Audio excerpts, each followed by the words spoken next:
Hey buddies, SomeNutzGuy here. Hope you're having an awesome day so far. In this video, we're going to teach you all about the different types of arrows in RLCraft, talk a bit about what they do, how they work, and which ones are best and actually usable to any valuable degree, if that makes sense. Lovely, so we're going to jump right into it. I've got a crate full of all the arrows, a lot of them from Switchbow. I mean, a lot of these things probably you'll never end up using, but knowing what they do might be beneficial. Firstly, we have the piercing arrow. The piercing arrow has a 70% chance to pierce enemies. Well, I mean, I guess that's pretty simple to understand. 70% chance to pierce enemies with a piercing arrow, which is quite nice. Still a bit of survival here. We have the protector arrow next. The protector arrow is kind of interesting. Spawns a little mini golem.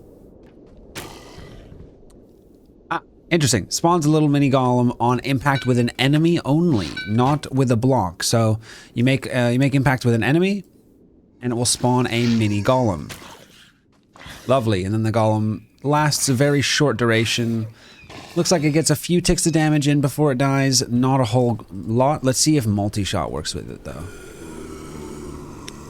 Got a few dudes and kapow! We have multiple golems. So it does work with multi-shot. I have a strong feeling that most of these arrows probably do. Let's clear the weather. So that's that arrow. It's quite cool. It's quite a cool arrow, but it doesn't do, I mean, the golems don't really do that much. The torch arrow is a lot of fun. This is irrelevant to these guys. Torch arrow just puts a torch on blocks that the arrow hits. Does it bounce off and still put a torch? Oh, it also lights people on fire. Didn't know that. Interesting. You can use this with multi-shot as well, replacing a whole bunch of torches with just arrows. This can actually be really nice when caving. If you bring some of these while caving, you can multiply your arrow usage. No, multiply the number of torches you get for how many torches you have, and just like really nicely be able to light up areas before you get to them, which is really quite cool. So the next one we have is the bouncy arrow. I'm sure you guys can guess what this does. It bounces, and incredibly fast too. So this could be devastating in small areas. Can we like, yeah, it's just gonna bounce away. But imagine if you're inside, right? It's gonna be boing and mess up a bunch of people. Again, does work with multi-shot. Oh, there's a geist. Oh, and I think, wait, so was that two geists? I think two geists just spawned, but one of them got insta-killed by one of the bouncing arrows. Funnily enough, otherwise that purple fire wouldn't have appeared. Interesting. Alright, well the bouncing arrow can be quite useful inside. Other than that though, probably not particularly amazing. Chorus arrow. Teleports an enemy a random amount. It doesn't teleport it very far, but it just kind of teleports it a little bit. Alright, next one. Hey. The dragon arrow. It leaves a pool of dragon's breath wherever you fire it. You cannot farm dragon's breath from this dragon's breath though. That doesn't work. Does it work with multi-shot? I'm going to assume that was out of render distance. It does work with multi-shot. Cool. Alright, next arrow we have is the frost arrow. Unsurprisingly, this freezes enemies once you hit them. Oop, he's all frozen and slow like, even lost. Oh, and he's dead now. It also freezes water. Okay, doesn't freeze water. I thought it froze water. Oh.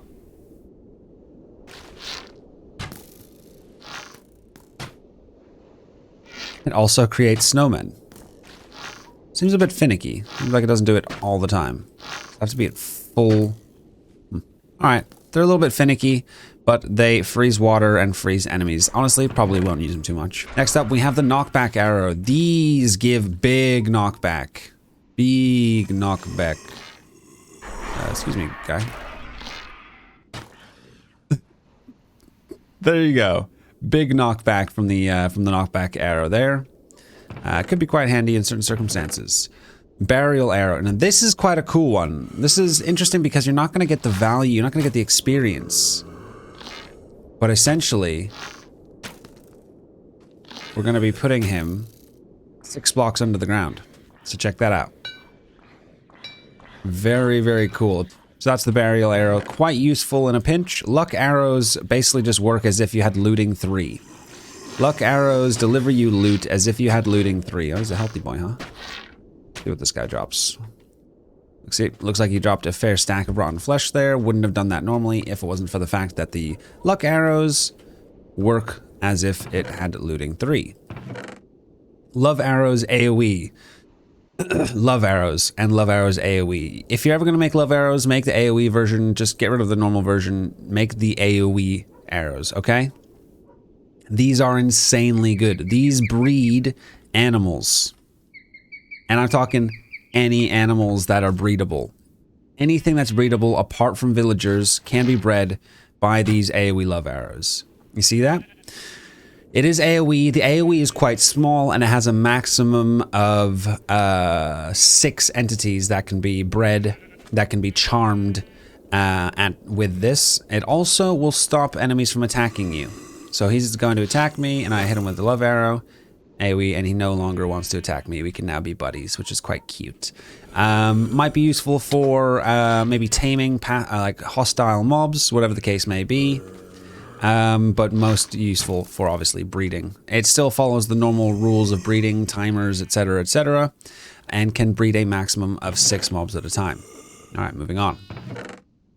Lightning arrow strikes lightning down wherever the lightning strikes. Quite simple, can be used for a few things, but I probably won't be using it very much at all. Sprinkler arrow.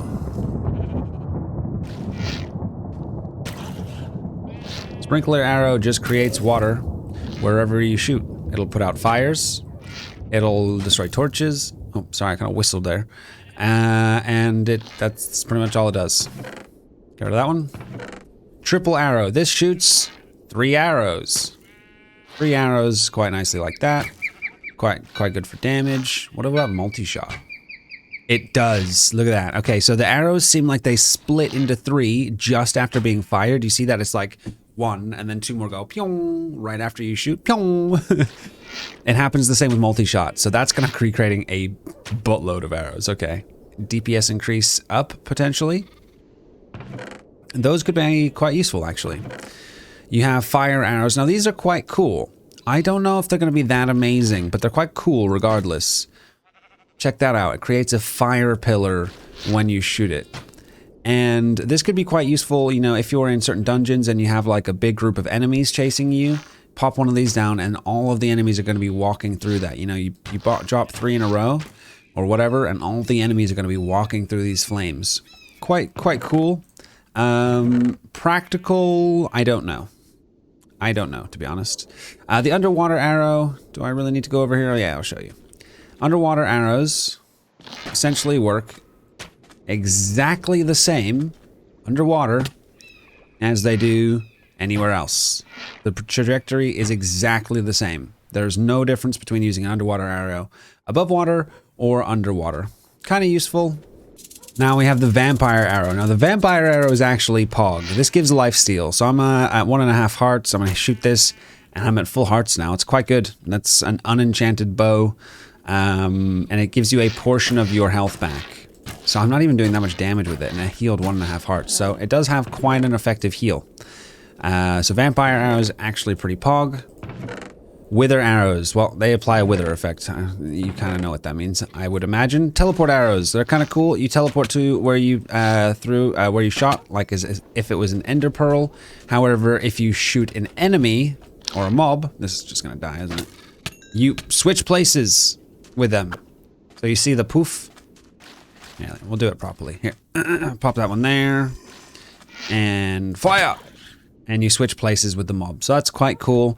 Definitely could be used in some fun, some way, shape, or form. And I believe you also switch places even if you... Does it work? Oh, it works on my stationary pigs as well. That's kind of cool. Even if you kill the mob, you do switch places with it. Just be careful you don't end up shooting yourself into a block and suffocating, because that would be lame. TNT arrows, pretty self-explanatory. Boom. Sliver arrows, they're kind of poo. They have a small AoE on impact. It's like 9 blocks. It's like a 3x3 around the impact point. And they do not do, the AoE just doesn't do that much damage, so they're kind of meh. They're kind of meh. Excuse me. So, as I was saying, sliver arrows, kind of bad AoE damage. Multi-shot, let's see if anything crazy happens. I mean, the thing is mobs have a, like, they can only be damaged once every, like, half second or anything anyway, so multi-shot's not going to improve that by too much. Sliver arrows, the only real use for sliver arrows, in my opinion, is to make the AoE love arrows, because they do require the sliver arrows to make AoE love arrows, and they just need glass. For the sliver arrows, so pretty easy to make. Bone arrows, they bone meal. I can't be bothered to go find something to bone meal with it, but bone arrows, bone meal. I didn't bother using it really ever. The arrow of the searcher. I believe this is like a homing arrow. Can you guys stop, dude? Oh, that one is closer. So, if I put a sheep here, I aim at that pig.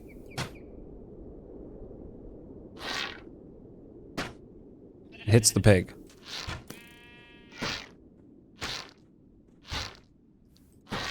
So they do home, but it's not insane. You need to shoot somewhat close, at least. But pretty cool for those of you that have bad aim. And I assume that multi-shot is going to work the same. I mean, that's quite cool. Again, mobs can only be hit once every half second, though. I believe it's every half second, so this isn't going to be that beneficial. And of course, you may accidentally shoot your villagers or something if you're using this around your base, which you definitely wouldn't want to do. So they are kind of cool, but just be a little bit careful with them, I think. Next one up is the air arrow, and this will give mobs a levitating effect on being hit. Give him a little levitating effect. See you later, dude.